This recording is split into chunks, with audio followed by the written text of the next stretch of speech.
So again, welcome to everyone. And my name is, and I believe we're starting now. My name is Director Michelle Razor. I'm the Director of the Human Service Degree Program and the Case Act Program under the leadership of the Dean of Criminal and Social Justice, Galen Harrison. And so I just wanted to take the time to welcome everyone to Diva 2022 Forum. It's a virtual forum, and the topic and focus is from battered to empowered.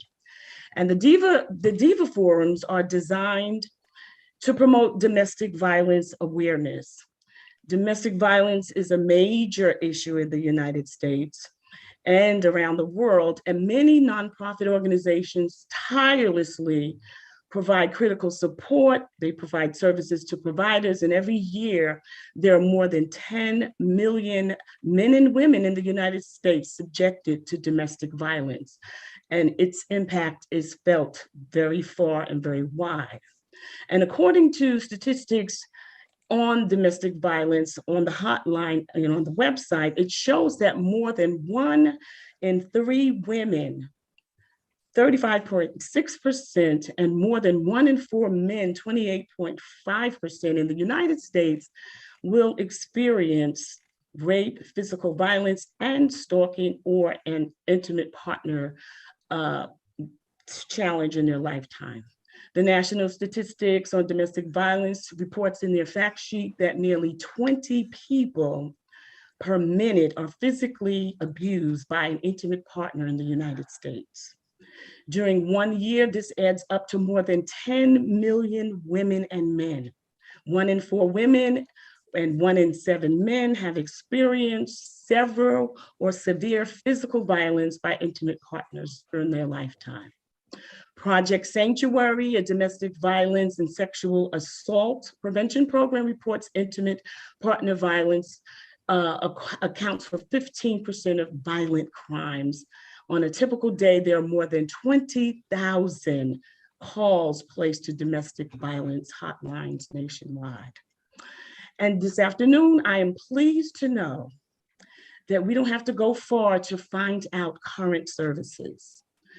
There's information and policies that are available that pertain to domestic violence, services and supports, and Monroe College and the School of Criminal and Social Justice is proud to have a Diva committee comprised of dedicated and consummate domestic violence experts who are dealing with not only being experts, but some are survivors, some deal with survivor support, and they're survivor support advocates, and they keep their finger on the pulse of what's happening in the domestic violence field and the national crisis. So at this time, I would like to introduce to you one of our committee members, Dr. Nancy Geck.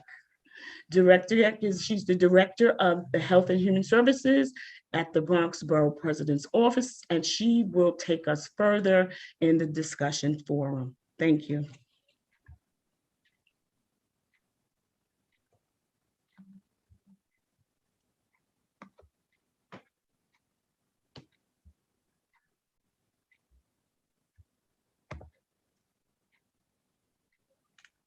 Dr. Nancy?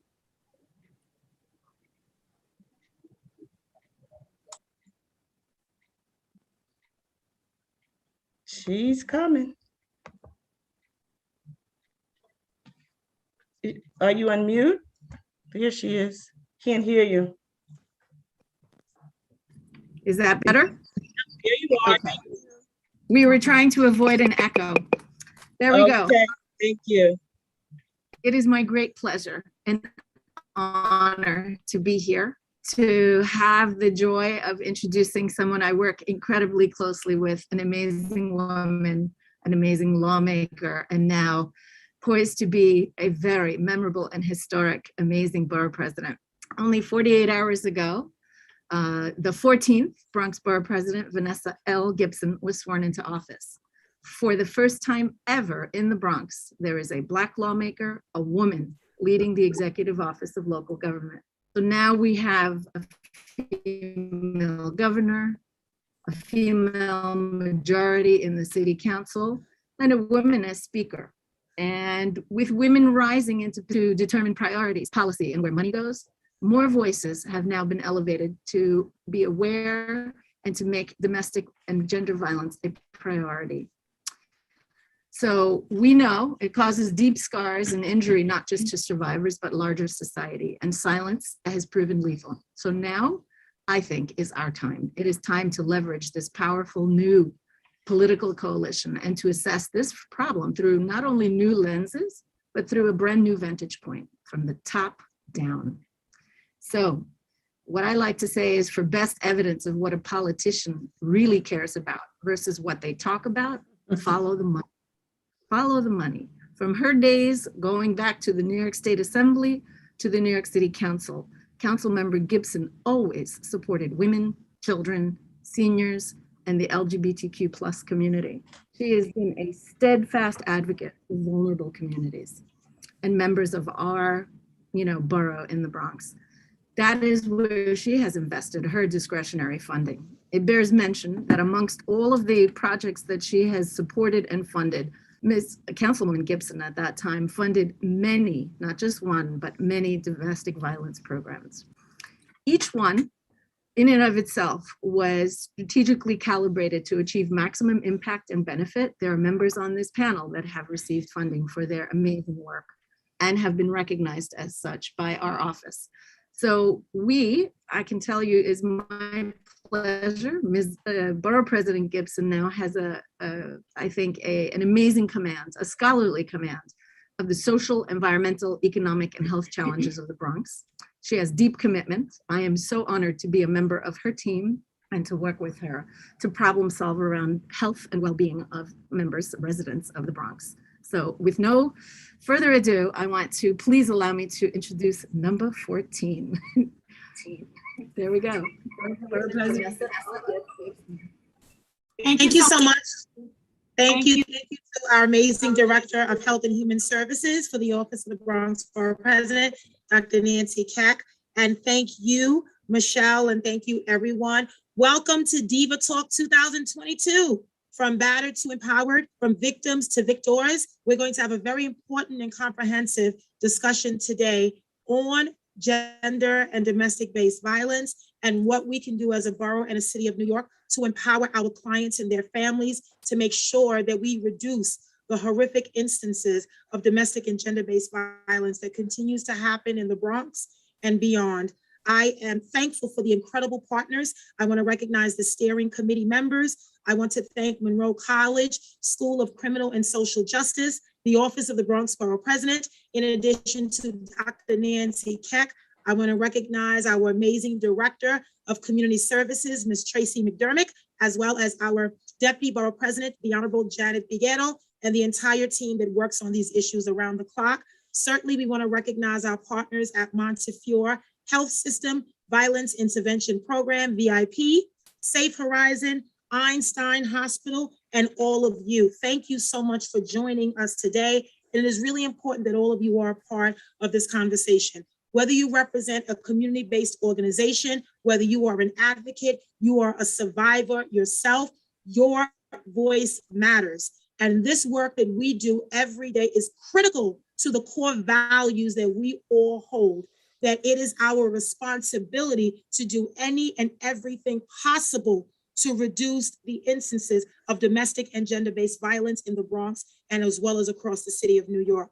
So I first and foremost want to send my love and light and my condolences to all of those families out there that are affected by domestic violence, by gender-based violence, by elder abuse.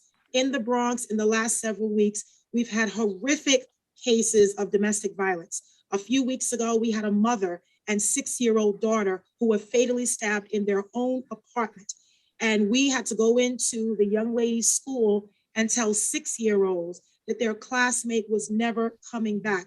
It is the most painful and difficult conversation that anyone could ever have as a leader, as a social worker, as a clinician, as a guidance counselor. And it's just so heartbreaking. And then just last weekend, we had a mother of 2, Miss James, who was fatally stabbed in her own apartment, leaving behind an 8-year-old and a 12-year-old. And we've been working with both of these families along with the Bronx District Attorney, Darcel Clark. And it is just so painful. And it's hard to talk about because these women, these children had so much opportunity. And while their lives were cut short in such a horrific way, I want to remember and celebrate the way they lived and not the vicious way that they died.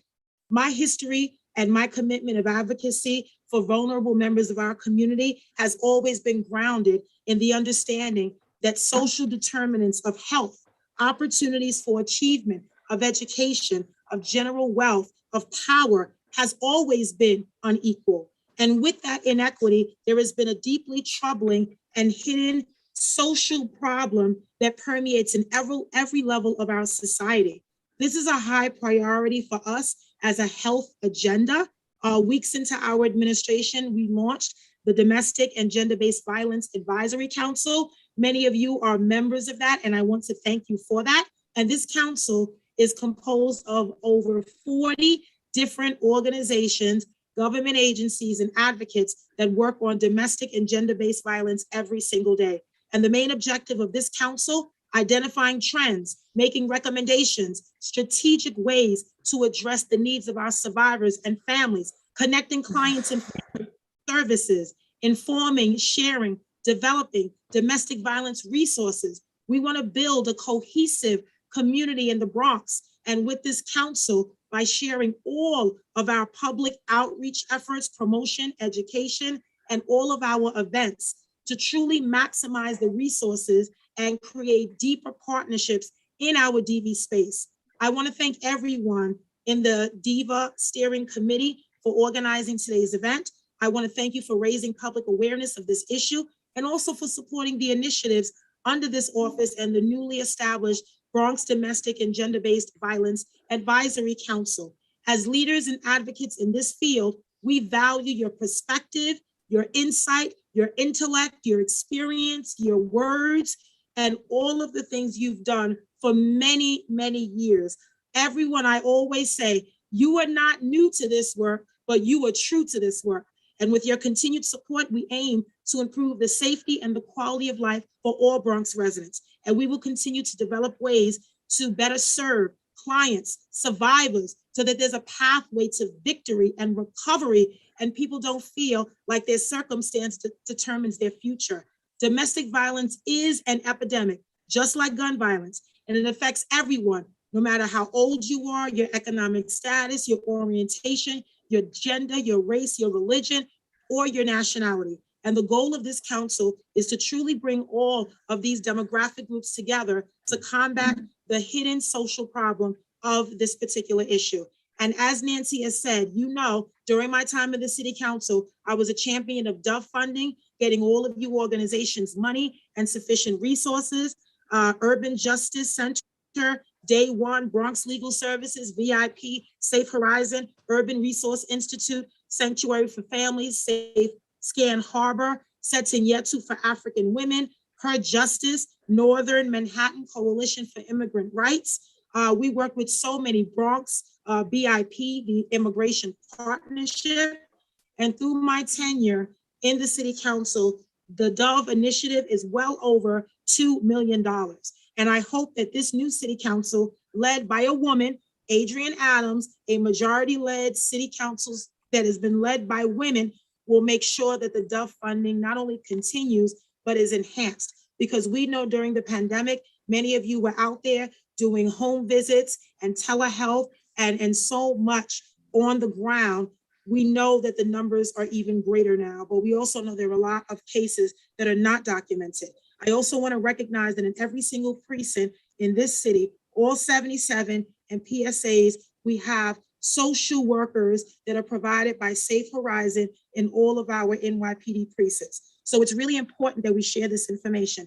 And as your borough president, I am with you. I am committed. I am dedicated to getting the job done, to doing God's work, to saving lives, to educating our clients so they understand that they can survive, they can overcome, and they will be successful, productive members of our community. Thank you again to the steering committee, to Monroe College, to our distinguished panel members. I'm excited to hear from all of you, and I look forward to our continued work together. And I just want to say I'm wearing purple in recognition of domestic violence and all the work we're doing. And it's also Women's History Month. So let's continue to celebrate and recognize and uplift and amplify all the voices of our powerful and amazing women. Thank you so much. Thank you. Borough President Gibson, thank you.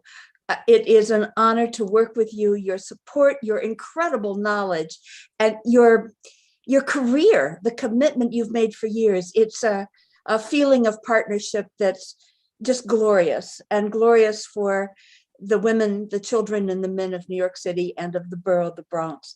Thank you, ma'am. I am Ann Paul. You're welcome, ma'am.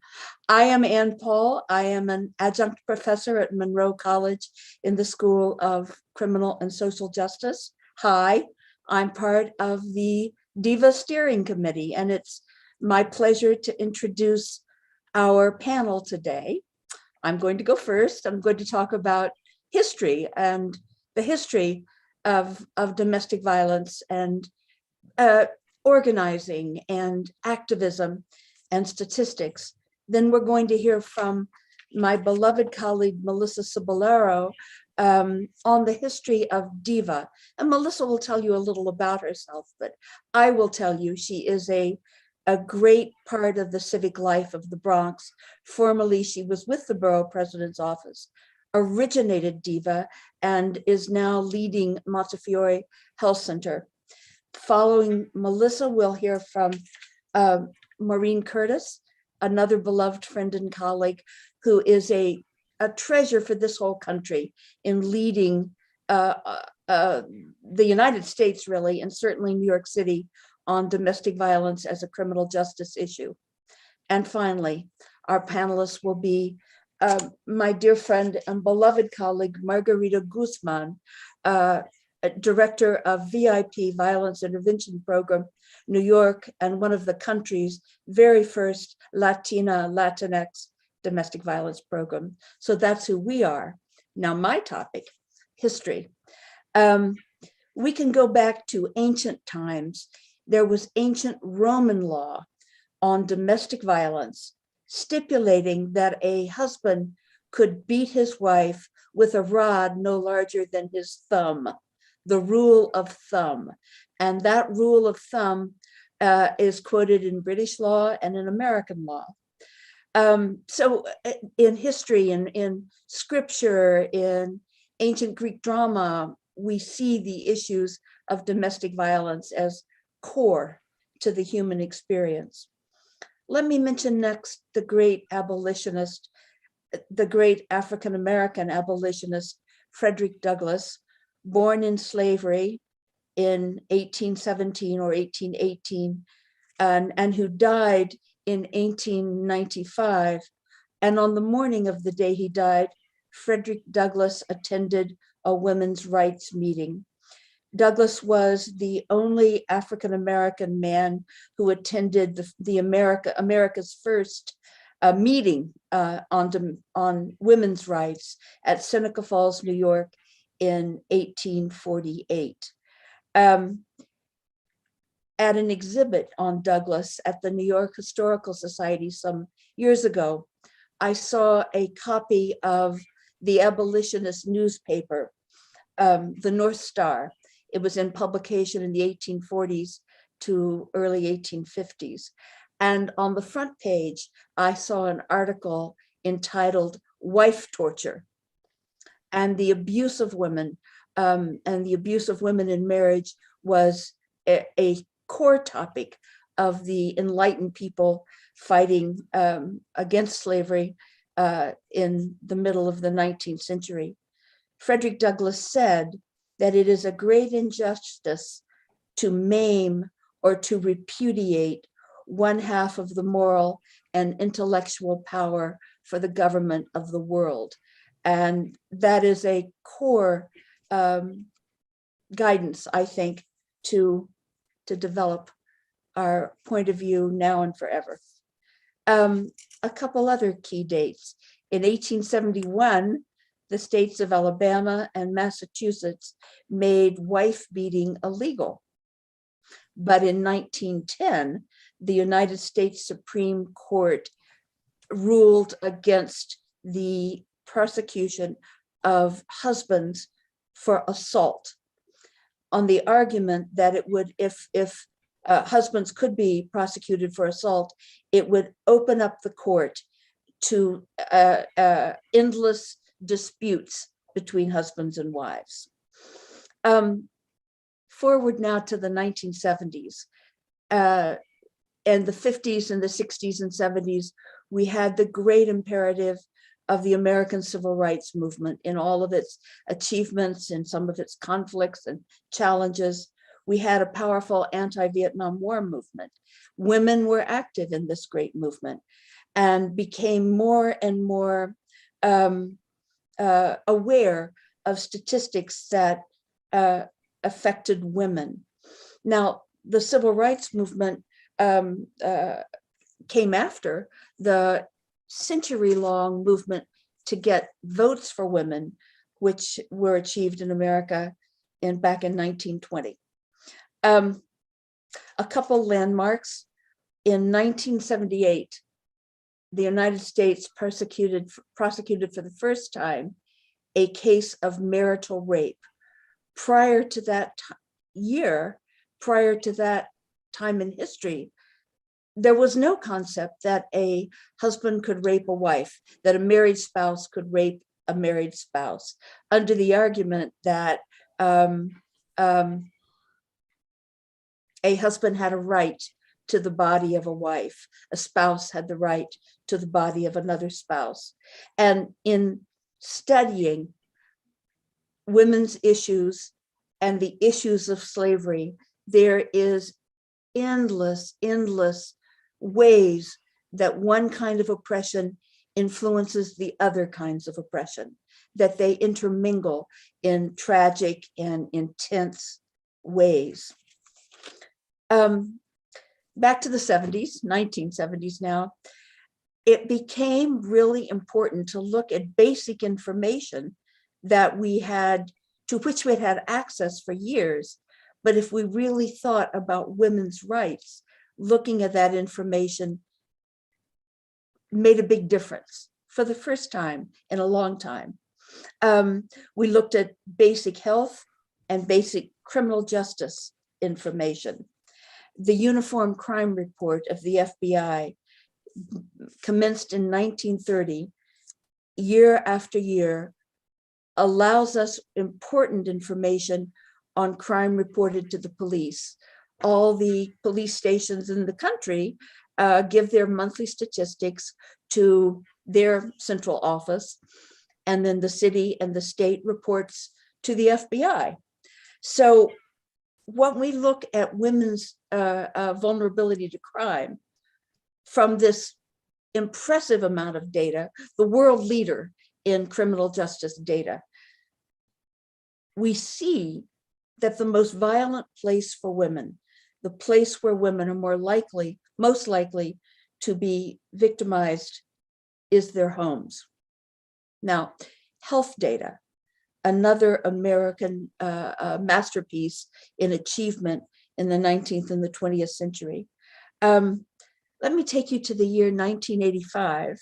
President Ronald Reagan, a conservative, a Republican, is in office, and he has appointed C. Everett Koop as Surgeon General of the United States, a dedicated scientist and medical doctor.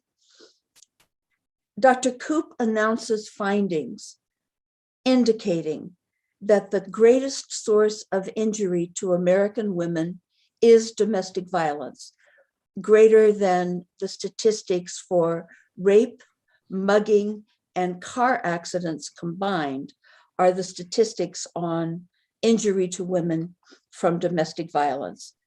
Surgeon General Koop proclaimed domestic violence a public health epidemic and the greatest risk to women's health.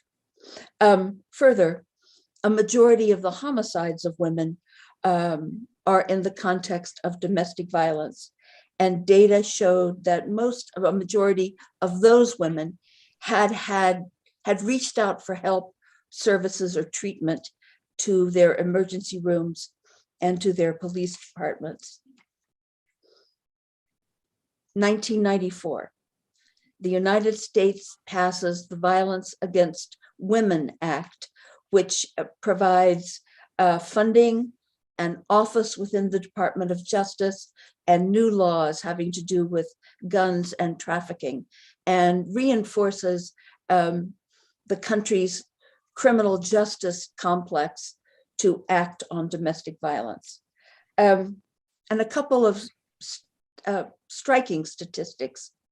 From 1970 to 1998, we saw a reduction in the homicide statistics for domestic violence for men, not for women, but for men.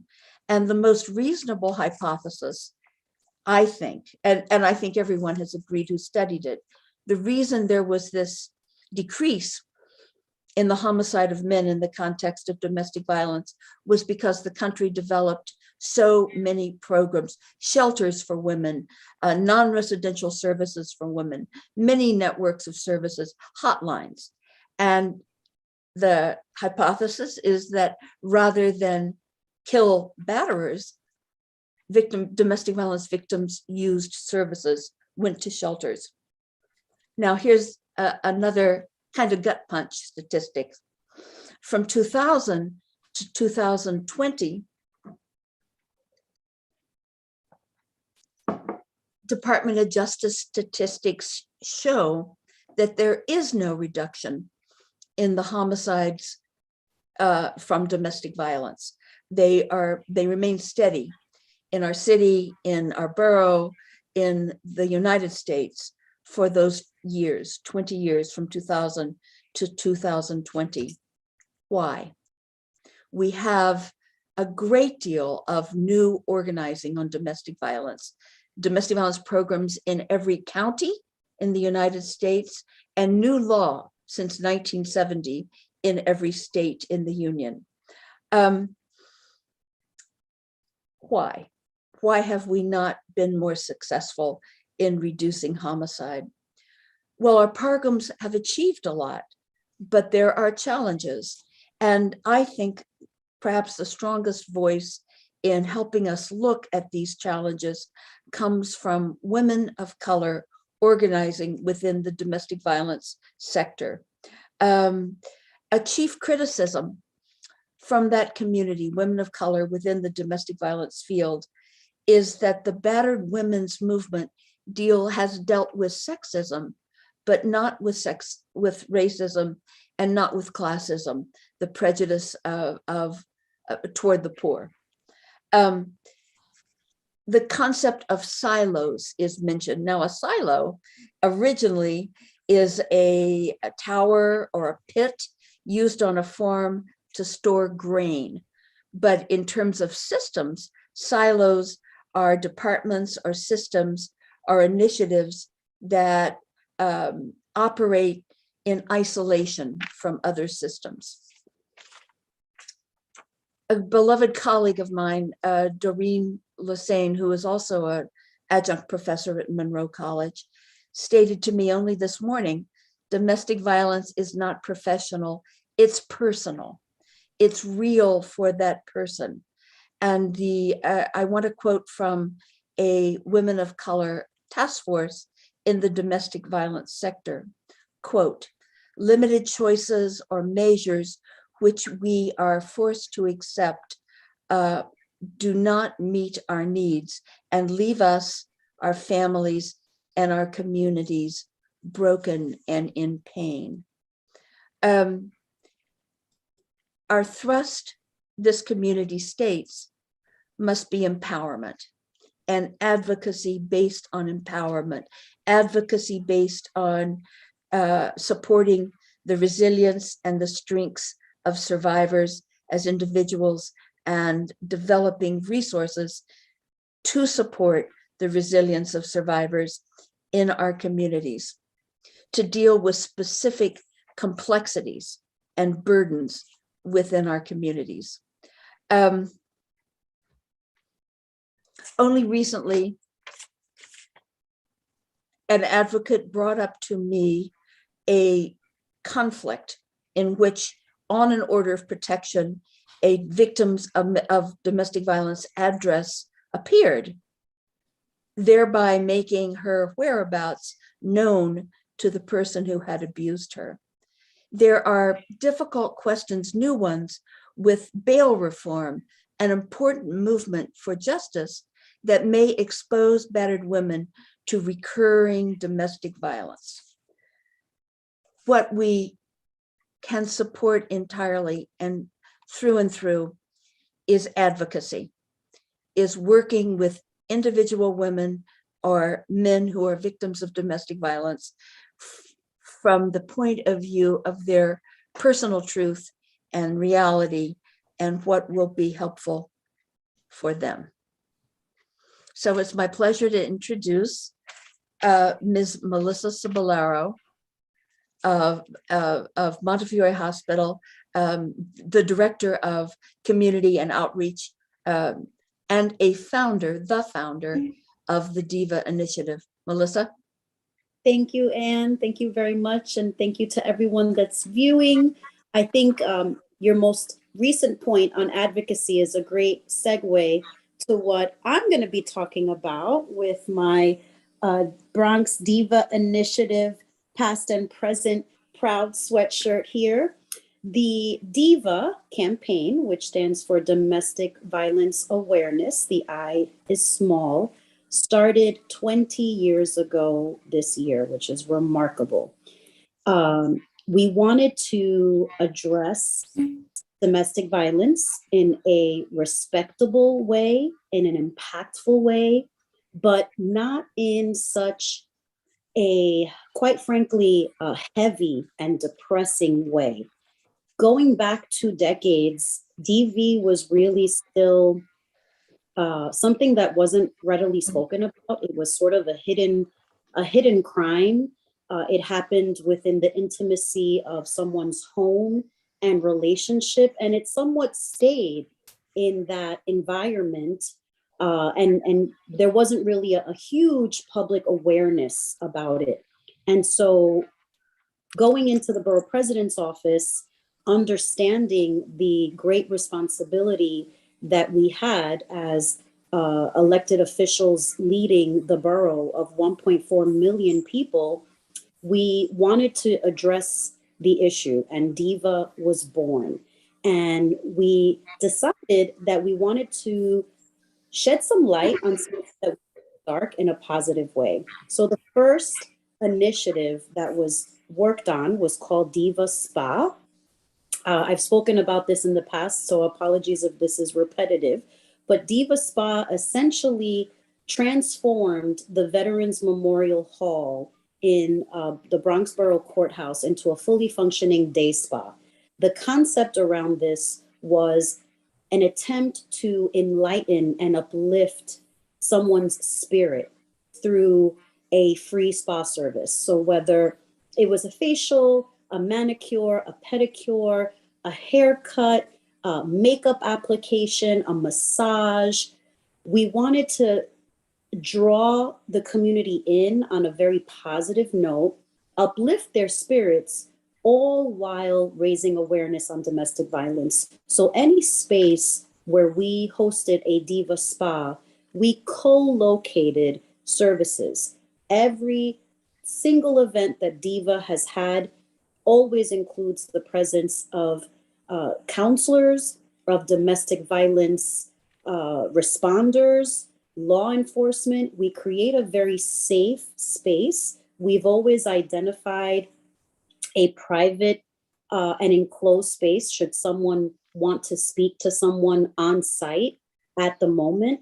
And we wanted to make sure that while the person was in our presence, whether they were experiencing domestic violence or not, they were going to leave feeling hopefully a little bit better about themselves, but more importantly, having learned one new thing, one symptom, one sign, one fact, whether they learned that the first real signs of domestic violence are isolation, sort of taking the person away from their usual contacts, from their family members, whether they learn that pregnancy increases violence, tremendously.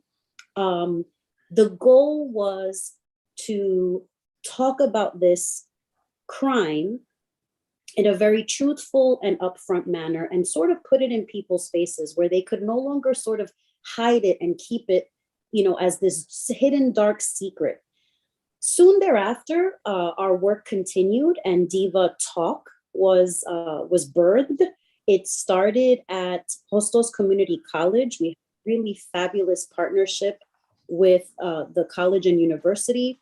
And it was a 2-hour live television broadcast on News 12 The Bronx. So talk about the community and different sectors of the community coming together to address something that was, again, really difficult to speak about, really heavy, and still somewhat in the shadows. Diva Spa then moved from Hostos Community College to Pregones Theater. And now we are proud to host Diva Talk at King Hall in the wonderful Bronx campus of Monroe College. And we thank our partners at Monroe for that. Diva then went on to create plays around domestic violence based on Forum Theater's model, where it's sort of theater of the oppressed. The plays were really impactful, and that was a partnership with Pregones Theater because they were interactive. They forced the audience to identify the most oppressed character and then go up on stage and play that character and play it in a way that would bring about a more positive outcome. So it forced the audiences to put themselves in the role more often than not of the abused victim of the circumstances. We produce plays around elder abuse, around teen dating violence. The first play was called The Phone Call, just sort of covering traditional domestic violence. And we've really tried to take the Diva initiative and challenge ourselves to continue to push the envelope in how we raise awareness, how we connect with survivors, how we continuously facilitate connection to resources, and continue to make domestic violence a crime that can't be ignored, that elected officials must respond to, that a city like New York City now lights up in purple every October in acknowledgement of domestic violence. So I just want to thank my fellow steering committee members. Ann Paul is also a founding member of Diva. She has been by my side since the very beginning of this work. And I want to congratulate us all and give us all a little credit for taking a very difficult topic, putting it at the forefront of our community engagement, all with the very direct goal of connecting people to the resources that they need to save their lives. So I look forward to celebrating the 20th anniversary of Diva in October. We have Diva Spa and Diva Talk planned, an ambitious endeavor, but I think we can do it, and we invite you all to join us. Our ultimate goal is that we can take this initiative citywide and introduce Diva Queens, Diva Manhattan, Diva Brooklyn, Diva Staten Island, take it outside of New York City. Yonkers is clamoring for a Diva Yonkers, and show each municipality that you can address a very difficult topic in a very positive and uplifting way, and raise awareness and connect people to life-saving resources. So that is all I have. If anyone has any questions, I'm happy to answer them later, but thank you for your time and your commitment to this incredibly important topic. Melissa, thank you so much. And our next speaker is Maureen Curtis, Safe Horizon. And Maureen will speak to us about domestic violence and criminal justice. Maureen.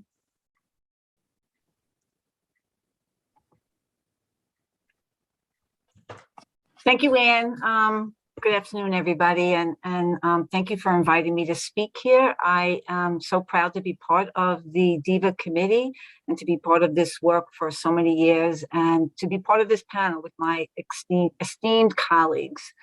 So I'm going to take you on a bit of a journey through the criminal justice world and domestic violence. I'm going to go back to where, not as far back as Anne went, but back to the 70s and 80s, where at that time, when the police would respond to a domestic violence incident, they would tell the person, take a walk, maybe refer for mediation, maybe refer to family court. And this was really harmful to a lot of survivors because it was happening not just in, non-criminal behavior, but it was happening when serious crimes were occurring, serious assaults were occurring. And imagine not being able to get an order of protection, because here in New York City, in New York State, you cannot get an order of protection unless there's an arrest or unless you can walk into family court. And prior to 2008, a person could not go into family court unless they were married to somebody, formally married to somebody, or had a child in common. So that prevented a lot of survivors who wanted to seek an order of protection or needed an order of protection from getting one. There was no training of police officers, no policies around domestic violence, and very few laws. Then we come into the 1980s. And what we saw happening was there was research done in the Midwest that looked at arrest. And they compared it to officers who made an arrest versus those who referred for mediation, or for those who just said, take a walk around the corner to the person causing harm. And what they learned was the most powerful response was an arrest. And they even learned that if there wasn't an arrest, it often led to retaliation, where the person would further abuse and sometimes even escalate the violence towards the survivor.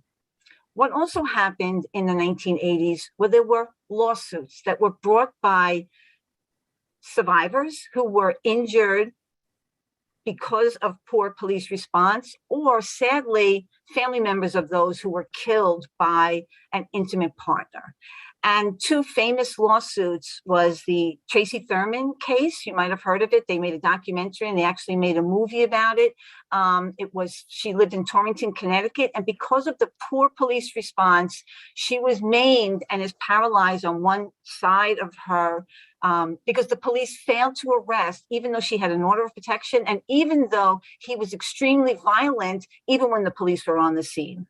And then a famous New York City case, it's called the Shetty case, where it involved a child that was mauled by his father during, she was mauled by her father during a exchange at a police precinct.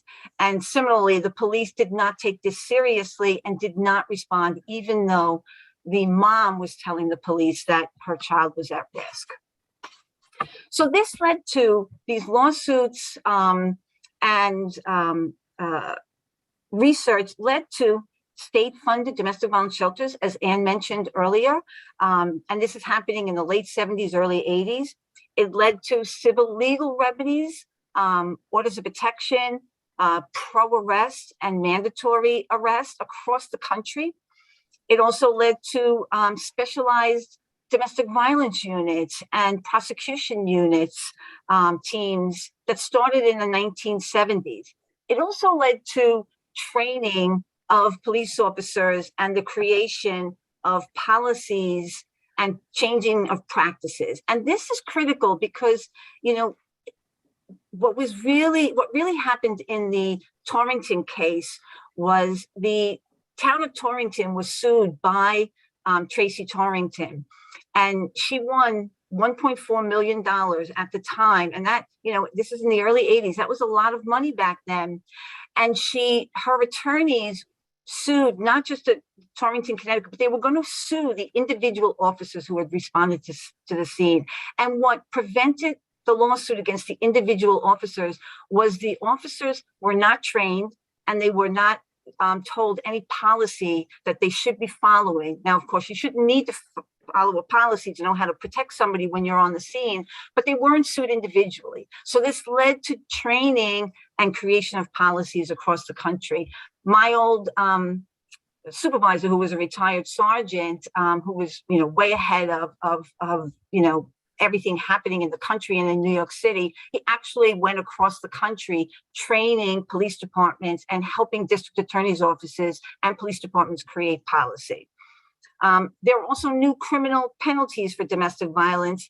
And what we also saw happening in the 90s and 2000s was what's called evidence-based prosecution, where the police, when they gather evidence, even if the survivor doesn't want to pursue prosecution, they have enough evidence to move forward in that case.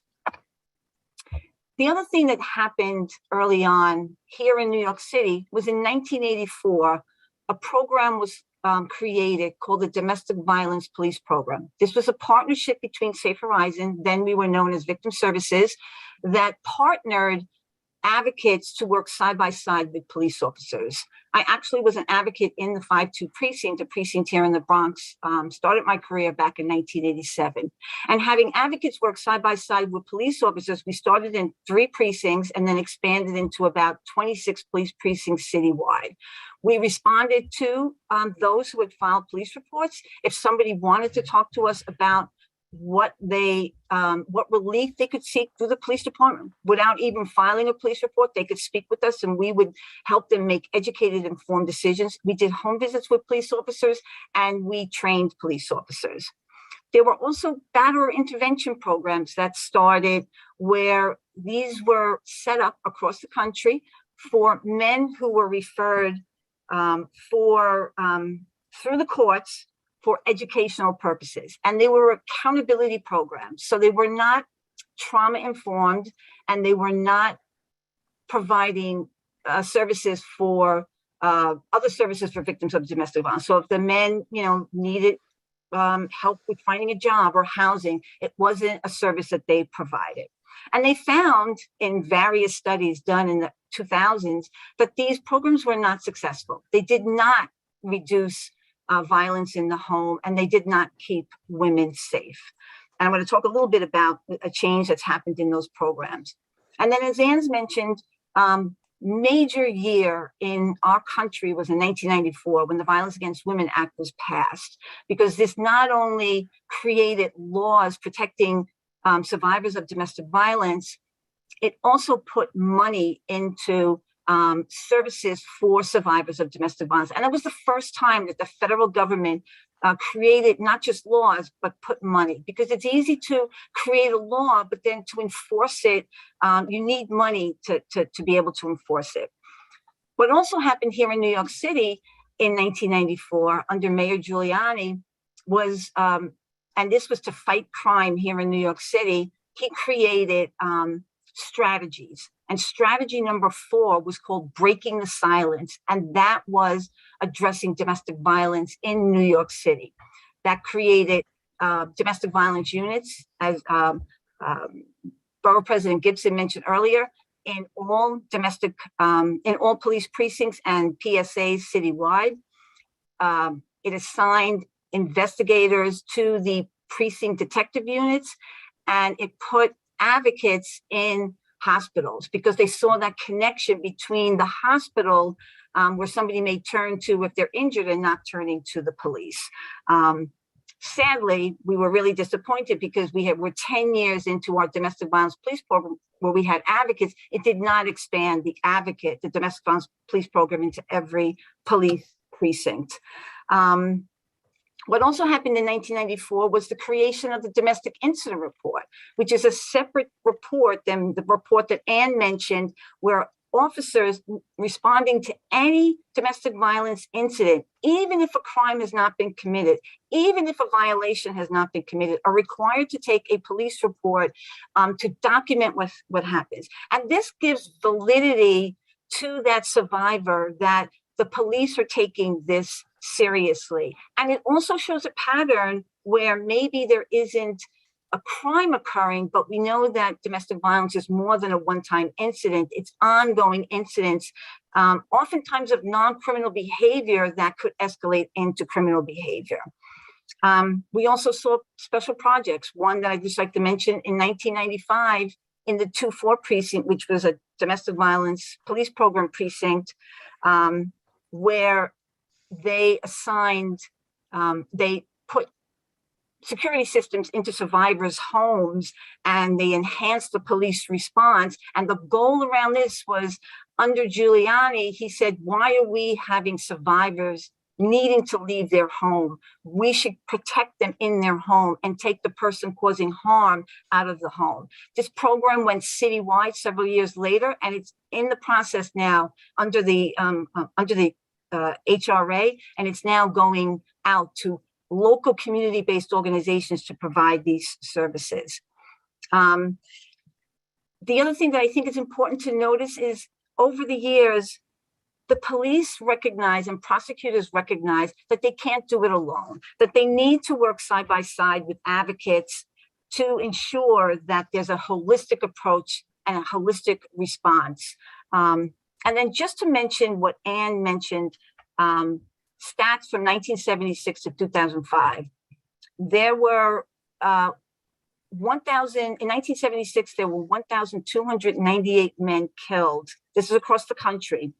In 2005, there were only 328 men killed. In same stat for women, 1,569 women killed, and in 2005, 1,170. To Anne's point, what we saw was fewer men were being killed because there were more resources. There was a better response from the criminal justice system that made that opened up doors for survivors to have decisions, so they didn't feel they needed to turn to, homicide to protect themselves. Since then, there's been new laws that have been passed. Primary aggressor, where the police are required to determine who's the primary aggressor when they respond to the scene. Stalking law, strangulation law. There's been research on the domestic violence police program that we did over the years that showed the success of having advocates working with police precincts.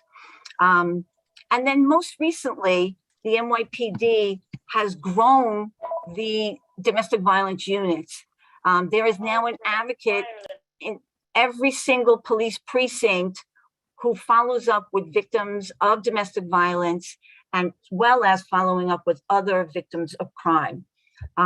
There is a domestic violence unit at the NYPD headquarters that's led by a chief. I was just saying earlier, I came from a meeting where it's called DOMSTAT, where they bring the supervisors from precincts and PSAs, the housing precincts, to a meeting by borough to ask them questions about specific cases and data to hold them accountable and to make changes in a positive way within the police department. There's closer connections with advocates. Collaboration has really been shown to be successful with survivors of domestic violence. And the police department recognizes that they need to work closely with the advocates working in the precincts, as well as the advocates outside of the precinct. And then there's separate teams where they have advocates and the police officers working together to talk about high-risk, complicated cases. And these high-risk, complicated cases may not be the serious assaults. It could be harassment cases where, harassment is not a crime, but it can be the most dangerous. And, the police can arrest in that situation. So they want to look at other options for that person. So I just want to say, and before I turn it over to my esteemed colleague, Margarita, is that with everything that has happened with the police, we know, and we've heard it over the years from so many of our clients, so many survivors, that the criminal justice system doesn't work for everybody. And where we hear this most often from, as Anne pointed out, is from communities of color, from immigrant communities, for a variety of reasons, for themselves, for the person causing harm, because they don't want the person causing harm necessarily to get arrested. They're afraid if they get arrested as to what's going to happen to that person. So they are asking for other options. What is out there other than the criminal justice system? whether it be looking at the possibility of mediation, or, now the batterers intervention programs are called abusive partner intervention programs, and they do look at trauma. They do provide services to the person who's causing harm, and also the possibility of restorative justice. And then the last thing I'll say is, it's also the criminal justice reform has also impacted the criminal justice response to survivors. But even that is not so simple as to whether or not we should roll back the changes that have been made, or whether we should look at enhancing the criminal justice response for those who choose to turn to them for relief. So thank you. I appreciate the time talking with you, and I'm going to turn it over to my esteemed colleague, Margarita Guzman, who is the Executive Director for VIP. Thank you. Thank you so much, Maureen. Let me pause really quick before I start my comments, because I see that there's a hand raised and there's a question in the chat.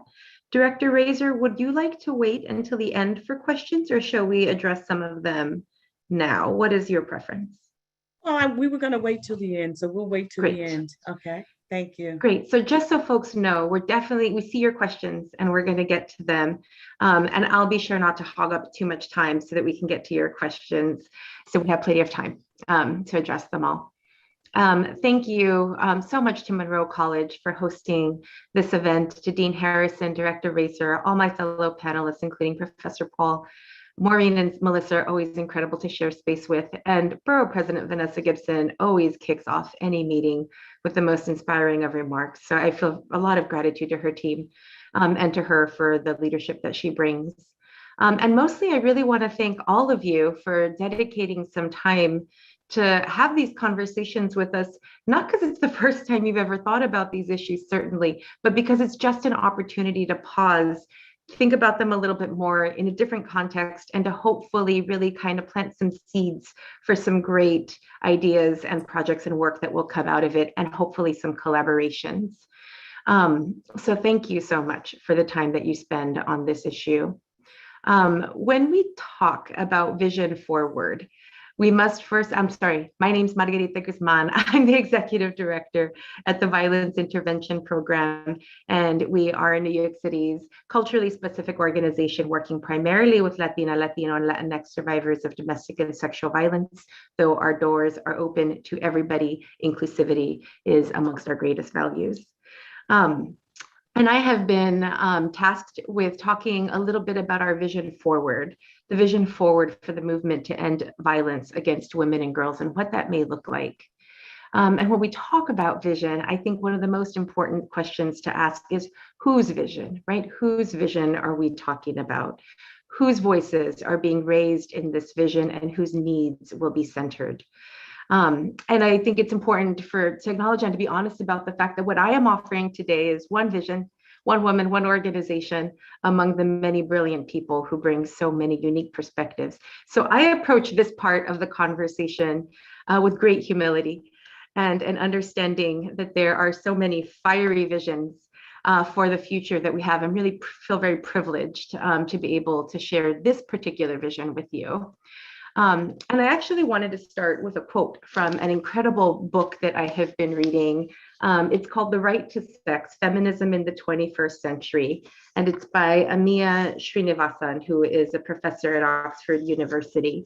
And it's a collection of essays, and one of her essays is on sex, carceralism, and capitalism. And in one section there, she's talking a little bit about the common oppression, meaning the fight against patriarchy, that was intended, as we've heard from Anne and from Maureen, to really be the galvanizing and coherent principle around which women would unite, right, to smash the patriarchy.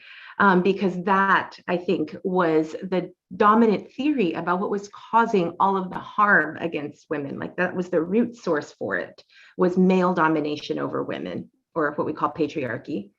And in this very provocative essay, what she writes is, when feminists embrace carceral solutions, right, or law enforcement solutions, cops on the street, men sent to prison.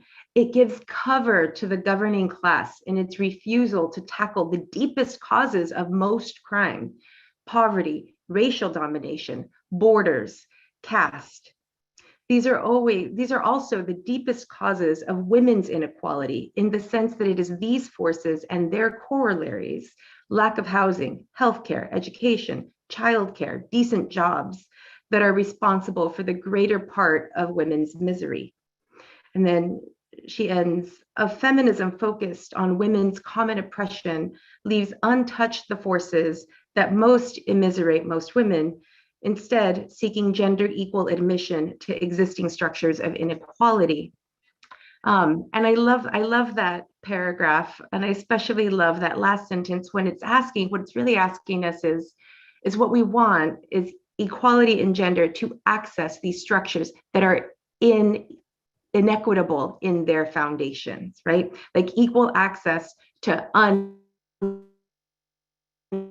unequal structures. Is that what we're really asking for as a movement? And as we move forward, and as was mentioned earlier, the voices of Black and Brown women and the voices of people who are trans and non-binary and people who are poor and those who are denied care or whose credibility is undermined in our healthcare systems, when all those voices fight to be heard, it's clear that we're not just here to smash the patriarchy, though we are in fact here to do that. But we also want to smash some of these other structures of inequity so that we are bringing together a future that is inclusive of everybody. And it's our duty to understand how all of these multiple sources of oppression intersect with one another so that we can create the peaceful future that we want to see. And not just for those who are already comfortable currently using the available systems like law enforcement, traditional job markets, healthcare, and mainstream resources. So I just wanted to start off with that. And I want to touch on 4 areas, just a lot. I'm going to try to do it quickly, but I want to touch on 4 areas where we see a paradigm shift really happening in our work, our feminist work to end violence against women. And those 4 areas are restorative justice, which honestly I can just talk for days about, so I'm going to really work hard to keep it to a few minutes. Restorative justice, and I also want to talk about economic justice and addressing underlying poverty. I also want to talk a little bit about intergenerational responses to mental health and intergenerational cycles of violence, and community-driven solutions and culturally specific responses to those problems. So to start with restorative justice, I do want to be clear, right, that many women of color, many Black and Brown women, immigrants, do want to engage the police and the courts. And those systems, therefore, should be accountable for serving them and serving them well. And so it's not a but or, right? It's and. However, a study done by the Ms. Foundation after 20 years of VAWA, the Violence Against Women Act, which brought a lot of resources, thank you, Professor Chin, absolutely, including Asian and Pacific Islander identified folks. After the Violence Against Women Act, which ushered in a lot of resources and invested quite a bit in law enforcement responses, a striking 4/5 of all of our rapes, 3/4 of all physical assaults, and 1/2 of all stalking perpetrated against women is not reported to the police. These findings suggest that victims of intimate partner violence do not consider the justice system an appropriate intervention. While shelters, crisis services, and legal remedies are crucial for those who choose to or are able to access them, the movement knows very little about the far greater number of people who instead utilize more informal helping networks. So it's important to realize that many survivors of all racial and cultural identities, but especially Black, Brown, and immigrant survivors, and when I say Black and Brown, that is inclusive of all non-white identities, are actively avoiding the legal system, right? The reasons why I think I'll save for another conversation because we only have so much time. But what's more, I think that even police and prosecutors will tell you that they cannot be the only solution for ending violence against women. And they were never meant to be. They were never meant to be. So the question is, what other responses might we explore to create the peaceful communities that we envision? A lot of domestic violence programs are exploring transformation and behavior change for the people who are actively acting violent or using abuse or causing harm. What's interesting about our work is that we have been very survivor-centered, as I think we needed to be for the generations of work that we have put in.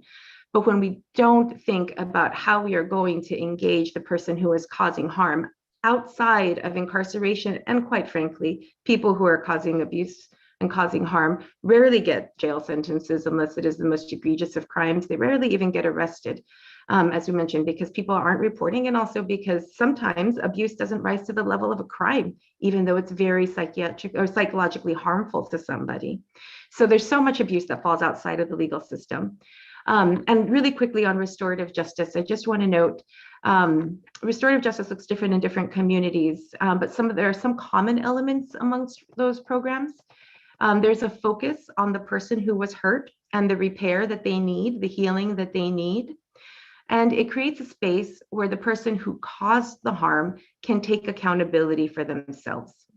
Nobody can be held. And I want to note here that there's a critical kind of theory that you can't actually hold anybody else accountable, right?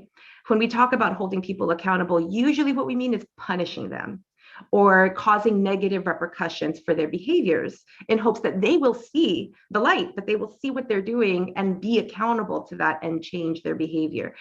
But we can't really hold them accountable. Only they can change their behavior, right? Only they can make decisions to no longer harm and to address the harm that they have caused. What we can do is we can punish them. So restorative justice is not punitive in nature. And it really functions on the principle that everybody, not just the two people who are involved in that relationship, but their friends, their family, the community, society at large is all part of it, right? Like they're all in the circle because all of us are harmed when one person is harmed. And so restorative justice it's really the practices that we are building in some of our organizations are really focused on Indigenous practices and have to honor the traditions from which we are pulling these practices from, where everybody is considered a part of the circle and where interpersonal violence is addressed in a community context. What we're doing to do that at VIP is we've stood up a staff committee to really learn deeply about restorative justice, practice it themselves, and then develop a program alongside survivors that we are working with. We've done surveys of hundreds of survivors that we work with and community members at large to really gather wisdom about what it is they want to see done. So I want to kind of be clear that it isn't sort of us in a nonprofit ivory castle deciding what should be done based on our abstract theory. It is very community driven, and that is the heart of restorative justice. The idea that accountability might best be served outside of a legal system. I want to move really quickly. Like I said, I knew I was going to spend too much time on restorative justice, but I am talking, I think, to a lot of folks who are very interested in the criminal justice system. So maybe it was a good topic to spend some time on.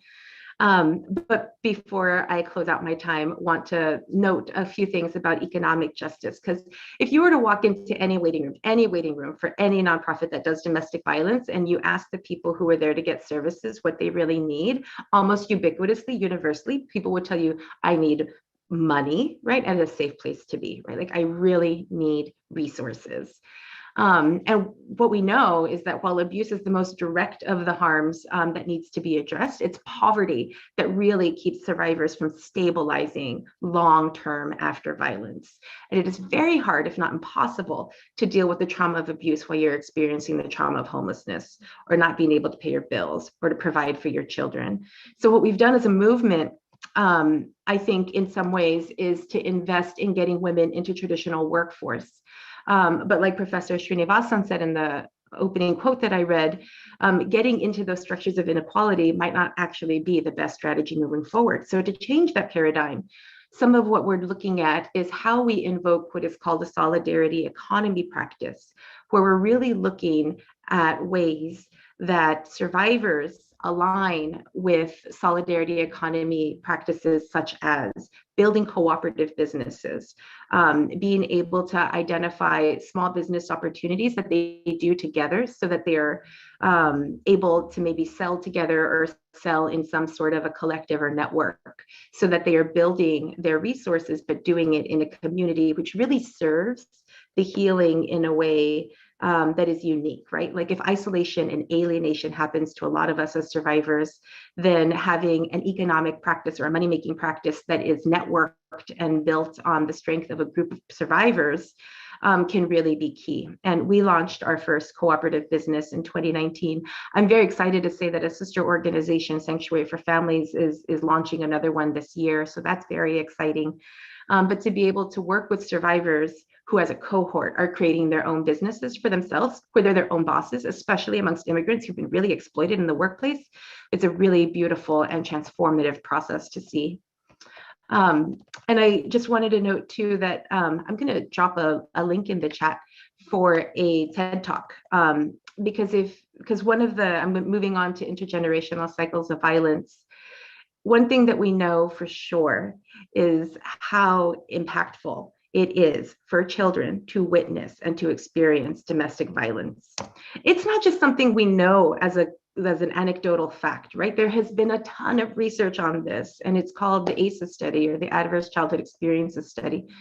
And I really encourage everybody to learn what you can about that study, because it might seem like a very obvious step, but because we have been so short of resources, our focus on working with the adult survivor, usually the mom or the parent, has meant that we have not been as able to invest in working with children and addressing trauma before symptoms set in. And I often think in the waiting rooms that we have, when you see especially a young boy who has been deeply traumatized by the violence that they have witnessed. And I know based on the studies that we have seen that that young person stands a much bigger chance of being victimized or victimizing as an adult. You got to wonder, why aren't we doing more here, right? Like at what point do we lose our sympathy for that little boy and just want to jail the grown man, right? And how is it that we can put more resources in there moving forward so that we are addressing intergenerational cycles of violence, even as we are addressing intergenerational cycles of poverty? And then the last thing I want to say really quickly is that there has been a proliferation of smaller grassroots programs that we have seen popping up all across New York City. And these have usually been survivor-led, and they're often founded by Black, Latina, Asian women of color. And just to name a few of them, right, like A Little Piece of Light, Sunshine in My Living Room, Palm Upon My Hands, We All Really Matter, Jahaji Sisters, We Are Phenomenal Women, Hala, all these incredible groups are a really profound response to the professionalization of domestic violence. As Doreen was saying, to quote her a second time in this conversation, domestic violence is not professional, it is personal. And I think that what we're seeing a lot of is a response to the professionalization of us as a field. We used to be a movement and now we're a field, right? A movement is invested in ending violence, whereas a field is actually just there to create experts and to make sure that the services continue. So how we move forward as a movement instead of a field, how we reconnect to the personal work and impact of domestic violence is something that I think we are seeing happen. And the question for us really is how we can best support the leadership of these groups as they usher in new strategies, grassroots strategies, solutions that are coming from the people who are closest to the problem is really where I think we can see a lot of great movement happening. My apologies for taking up so much time. I'm going to stop right there because I know we have some questions. Thank you for the time. Thank you so much for such a powerful, powerful panel discussion. And I told you these were the consummate experts, and these women have invested their time and energy in preparing to educate. And I believe that there has been some empowerment and some inspiration ignited on this panel discussion.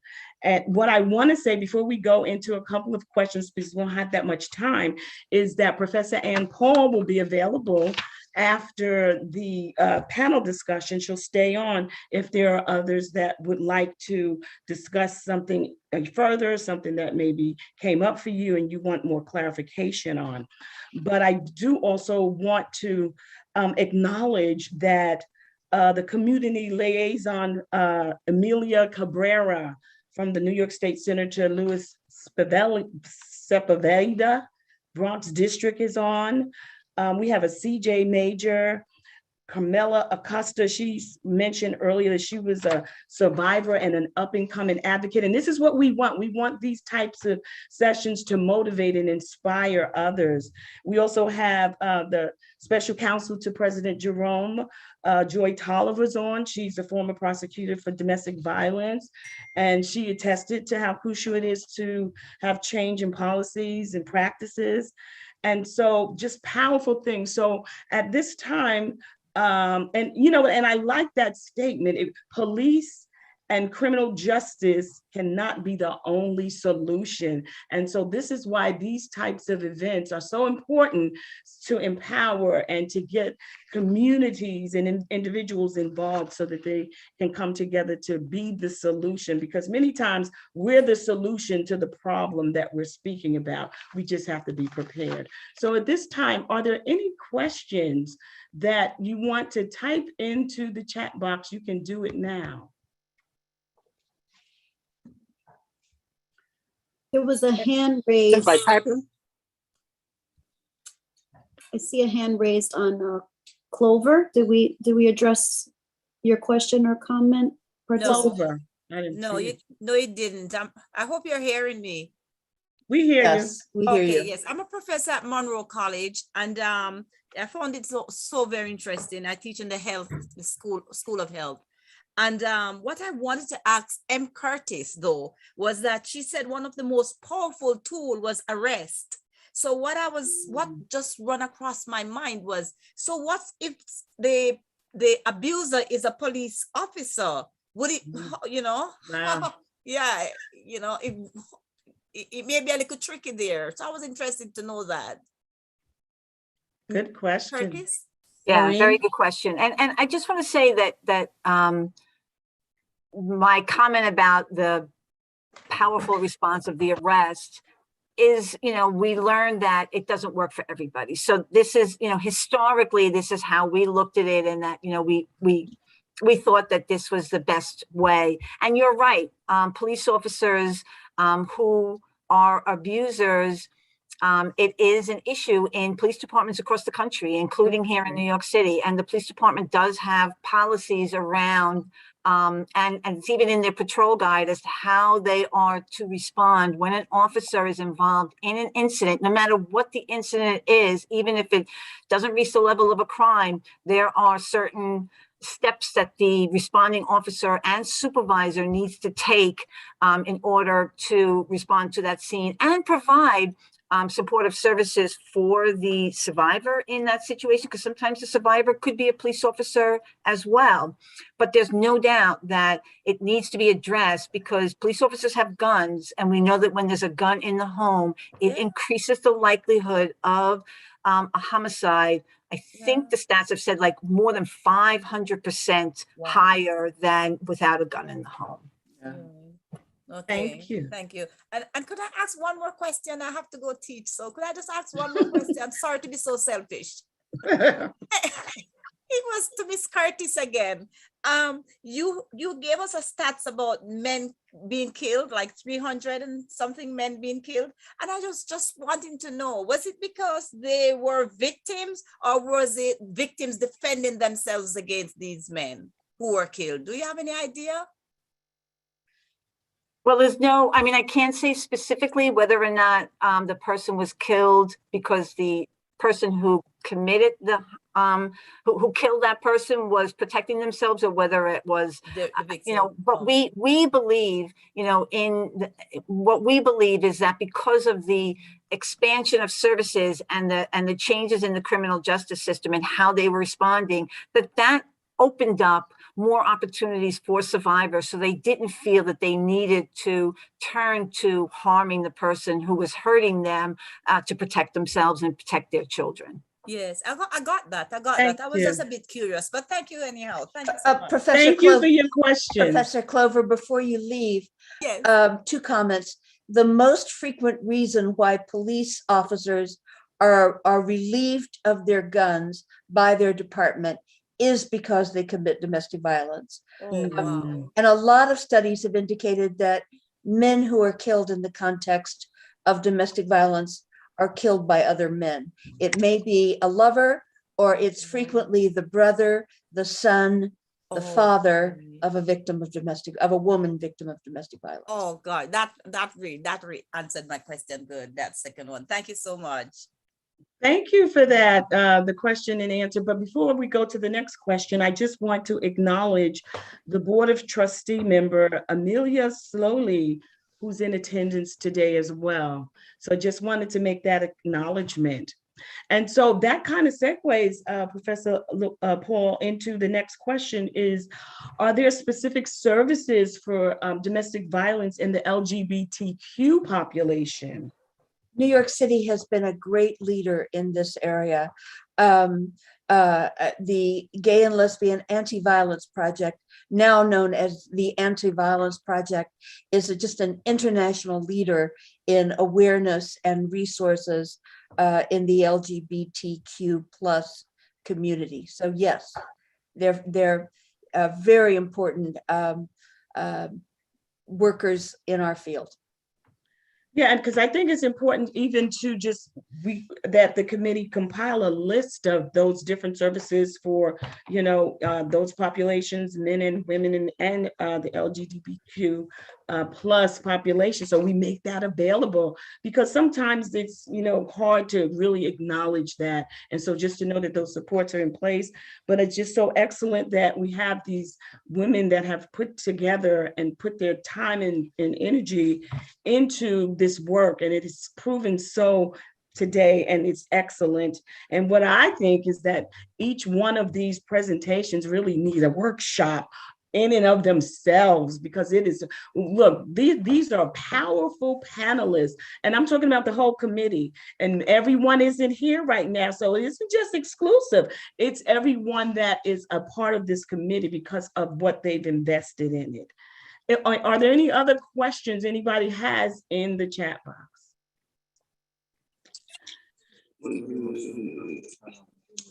I do have a question. Okay. Please go ahead.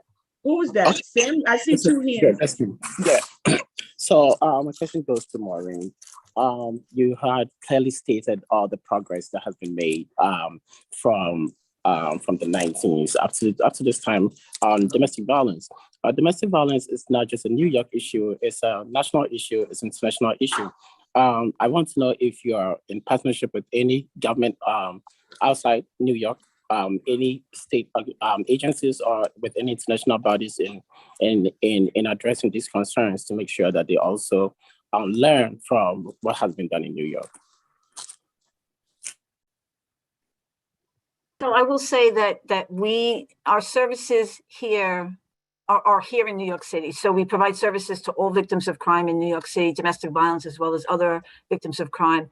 Our agency, because of the work that we've done, particularly with in the area of domestic violence, is known as a thought leader. So we're consulted not just by city officials and state officials, but different, federal officials across the country when there might be legislation pending or they're looking at different laws. We speak at national conferences, as well as, at times international conferences, and work with, both national experts and international. I mean, it could be doing a training, or it could be hosting a site visit from somebody who's coming from another country or another state. Thank you so much. Time goes so quickly, but is there another? Is that Margarita? Oh, I just wanted to add that a partner who's not on this panel is the Mayor's Office to End Domestic and Gender-Based Violence. And the Mayor's Office runs the Family Justice Centers in all the boroughs. A lot of our programs have a presence at those centers. And that, because of, I think, it's an international city here, and some of the diplomatic responsibilities that fall on our electeds, means that the FJCs often welcome contingents from, when I was at the FJC, from Japan, from Belgium, one from Venezuela, right? Like people coming to learn a lot more about New York City's processes. So there's definitely a lot of conversation that's happening there. And for the organizations that are really focused on immigrant communities, VIP is one of them, Sauti Yetu Center for African Women and Families, Saki for South Asian Women, Arab American Family Support Center. There's so many great ones, Korean American Family Support Center. There's a lot of international work that we do and some collaborations that each of those groups might have internationally. So you're very welcome to reach out if you have any questions about that. And it sounds like there's somebody from NGBV on the in the Zoom. So thank you. I also wanted, there's a question about interborough before we lose it in the chat about and Maureen, there was also a question if you want to put the names of the cases that you had quoted into the chat for people to be able to reference them. That was an earlier question as well. But Sharon Nelson is asking about citywide cooperation when somebody who's being abusive is in multiple boroughs, right? So something's popping off in Staten Island. How do we know about that in the Bronx? And how are people coordinating to provide services? And so some of our programs are citywide, VIP is citywide, and we have a presence in multiple boroughs, and we'll work to try to coordinate with the different law enforcement or other service agencies or ACS, you know, depending on whoever's involved, so that we have a coordinated effort together. But when there are multiple instances of what might be qualified as a crime, and we're asking for NYPD to do work there, what we really do is we partner with Safe Horizon. Safe Horizon has such a phenomenal presence in all of the precincts, and they are really one of the sort of central glues that help to hold it all together for us. So because they have presence in all the precincts, we go to our partner Safe Horizon, who we know has staff there who are building relationships with those officers and can maybe be far more effective than I would be if I just called, you know, I don't know, the 72nd precinct with no connection there, right? Somebody there might already have something at Safe Horizon. Thank you so much. I thank you so much. The panelists have been excellent. I'm sure that there was so much information given, and they're just powerful women and just powerful professionals. And I just commend you for the great job. But we could not end without hearing from one of the greatest minds in criminal justice. And that would be none other than the Dean of the School of Criminal and Social Justice, Glenn Harrison. Thank you so much, Director Razor. You humble me in so many ways, but what a powerful and comprehensive program. I have to take a minute to thank so many people who made this possible today.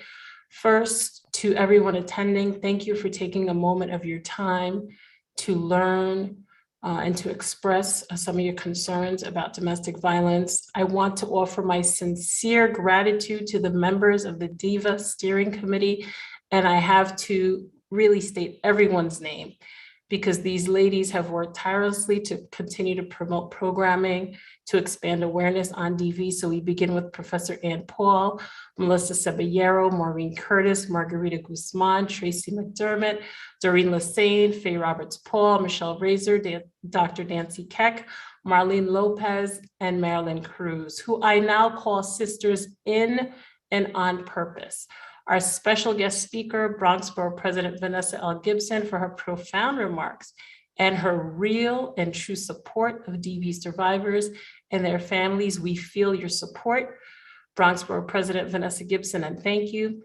Thank you to President Mark Jerome for his steadfast support of our programming and outreach to the community. Thank you to Assistant Director Faye Roberts-Paul and Director Michelle Razor for all of their tireless work behind the scenes today and before in ensuring the success of today's program. Assistant Director Roberts-Paul created the design for the Diva sweatshirts and was working until the last minute today to ensure that everything would run smoothly. So thank you.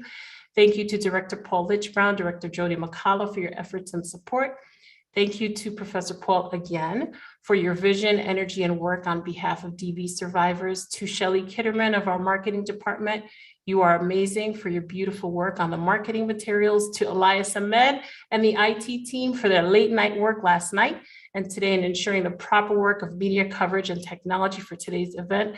To BronxNet, we thank you for your continuous support and coverage. And today, your presence meant so much to us. To our panelists and speakers, thank you for your hearts and the responsibility you have assumed to assist and support and empower DV survivors.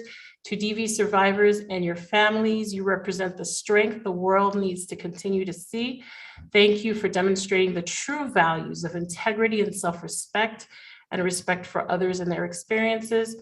Very quickly, 3 of our Diva Committee steering members, 2 of who were panelists today, and 1 of which is a DV professional, a DV advocate, activist, author, professor, recently remarked that all too often we are not seeing a sense of urgency and outrage regarding daily domestic violence that occurs in families and in homes in the sanctity of what are supposed to be safe spaces for our children.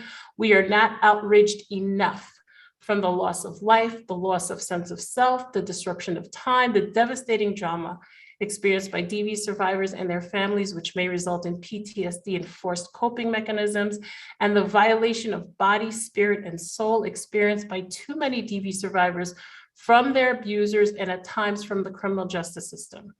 Outrage from all of us, expressed in our unique ways, is necessary to continue to move forward with the compass of what society accepts as commonplace, which is not common at all. Please, please continue to use your powerful voices to educate, to share resources, to offer help, to offer assistance, and to offer comfort. One person, a single person, can make a difference in a DV survivor's life and offer a lifeline. You may very much be that person. Let's continue to be each other's keepers. Stay safe, stay blessed, and thank you all very much. Good afternoon.